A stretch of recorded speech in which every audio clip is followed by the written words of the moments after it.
Welcome to our channel. Today we how to register for a Salesforce account, quick tutorial step by step clearly. To register for a Salesforce account, open your preferred web browser.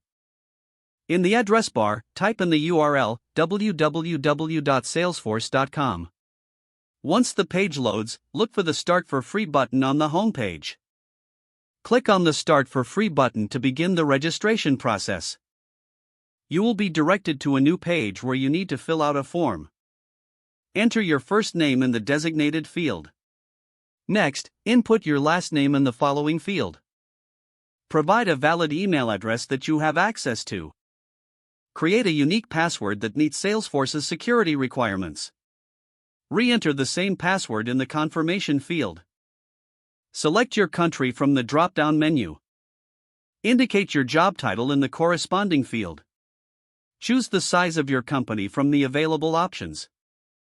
Review the terms and conditions and privacy policy, then check the box to agree. Once all fields are filled out correctly, click the Claim Your Free Trial button. Check your email for a confirmation message from Salesforce. Follow the instructions in the email to verify your account. After verification, return to the Salesforce login page. Enter your email address and password to log into your new account. You are now ready to explore Salesforce and its features. Congratulations on successfully registering for your Salesforce account. If the page does not load, refresh the browser or try again in a private or incognito window. Make sure you are using the correct email address, then retype it carefully to avoid small typos. If your password is not accepted, use the reset option and create a new strong password you can remember.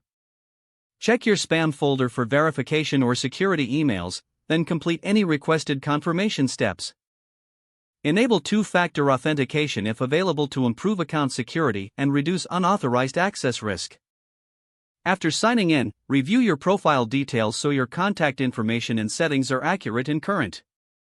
If you see an error message, note it down and try again after restarting your device and internet connection. Don't forget to like this video and subscribe to our channel for more step-by-step tech guides.